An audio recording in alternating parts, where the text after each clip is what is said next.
30 வருஷமா பூஜை பண்ணிக்கிட்டு வர நீயா என்ன பார்த்து 3 கண்ணுமா அவிஞ்சு போச்சான்னு கேட்டேன். இதுவரைக்கும் வெளியில இருக்கிறவன் தான் விவரம் புரியாம கேள்வி கேட்டுக்கிட்டு இருந்தான். இப்ப உள்ள இருக்கிற நீயே என்ன கேள்வி கேட்க ஆரம்பிச்சுட்ட பாரு. நான் பதில் சொல்லித்தான் ஆகணும்.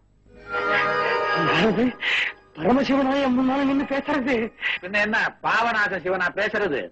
பரமசிவன் தாயா பேசுறேன். நான் பாக்குற இந்த காட்சி உண்மையா இல்ல பிரம்மையா? பிரம்மையும் இல்ல எருமையும் இல்ல, பரமசிவனே தான். என்ன சொன்ன? மரம் வச்சவன் தண்ணி ஊத்தணுமா? அப்போ நீங்கள்லாம் மரம், நான் தண்ணி ஊத்துறவனா? அட பாவிகளா, கோயில் கிணத்துல இருக்க உப்பு தண்ணி எல்லாம் எடுத்து எந்த தலையில நீங்க தானையா கொட்டுறீங்க? அதுக்கு பதிலா உங்களை உட்கார வச்சு நான் கொட்டணுமா? அதுக்கு இல்ல ஆண்டவனே, 30 வருஷமா நான் உங்களுக்கு பூஜை பண்ணிட்டு வரேனே, எனக்கு எந்த விதமான வருமானமும் கிடையாது. ஆனா கள்ள கடத்தல் பண்றவன், கள்ள நோட்டு அடிக்கிறவன் இவெல்லாம் ஓன் இருக்கானுங்களே, இது என்னங்க நியாயம்? இந்த பார் பூசாரி, உனக்கு பூஜை பண்ண பிடிக்கல, நீயும் போய் கள்ள நோட்டாடி கள்ள கடத்தல் பண்ணு. உன்னை எவன் வேண்டான்னு சொன்னா? எப்ப இதெல்லாம் நீ செய்ய போறேன்னு என்கிட்ட வந்து கேட்ட, உன்னை வேண்டான்னு நான் தடுப்பேன். எனக்கும் பொருளாதாரத்துக்கு என்னையா சம்பந்தம்? உன் பொண்ணு கல்யாணத்துக்கு பணம் வேணும்னா எவனாவது அறிஞ்சவன் தெரிஞ்சவன் சிநேகக்காரனை போய் கேளு. அதை விட்டுட்டு என்கிட்ட வந்த ஆளுதான் நான் என்ன கோயிலுக்கு பின்னால பேங்கா வச்சு நடத்துறேன்? என் உண்டியல்ல கூட நீங்க தானேயா பணத்தை போடுறீங்க, அதுவும் கள்ள பணம். நான் எடுத்து பார்க்கவா போறேங்கிற தைரியம் தானே? கோச்சுக்காதீங்க, என்னங்க கோச்சுக்காதீங்க. கோச்சுக்காம உன்னை கொஞ்சம் சொல்றியா? உன் விஷயத்துக்கு அழுகுறதும் இல்லாம ஊர் அக்கப்போருக்கு வந்து அழுகுறிய. அன்னைக்கு என்னடா கிராம்பு எவனோ கடத்தினானா, லாரிய மடைக்கு பிடிச்சிட்டாங்களா, அதுவும் ஓன் திருவிளையாடல். ஏயா நான் கிராம்பு கடத்துறவனா? ஏன் திருவிளையாடல் புராணத்துல சிவன் கிராம்பு கடத்துறான்னு எழுதி இருக்கா? நீ படிச்சிருக்கிறியா?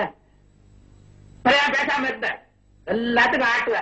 அது போகட்டும், அன்னைக்கு அந்த கனக சபை வந்து உடம்பு கெட்டு போச்சுன்றான், அதுவும் ஏன் திருவிளையாடல் நீ சொல்ற? ஏயா அவன் உடம்பு கெட்டு போனதுக்கு அவன் திருவிளையாடல் காரணமா, ஏன் திருவிளையாடல் காரணமா? அவன் உடம்புல போய் நான் என்னையா செஞ்சேன்? நான் இந்த கேள்வி எல்லாம் கேட்கும் போது நீங்க லிங்கமா இருந்தீங்க. ஏன் லிங்கமா இருந்தா என்ன? இல்ல, லிங்கத்துக்கு காது இல்லைன்றியா?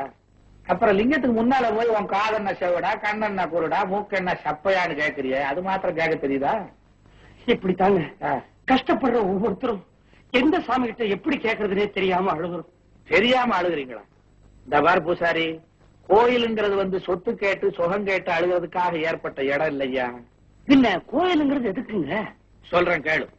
இந்த கெட்டு போன உலகத்துல ஊருக்கு ஊர் ஒரு கோயிலை கட்டி அங்கங்க 40 சதுர அடிய கெடாம வச்சிருந்து இந்த கெட்டு போன கும்பல் எல்லாம் அங்க வந்து நின்னு, நாம ஏன் கெட்டோம், அடுத்தவனை ஏன் கெடுத்தோம், இனிமே கெடாம இருக்கிறதுக்கு என்ன வழின்னு சிந்திக்கிறதுக்கு தாயா விட்டு வச்சாங்க.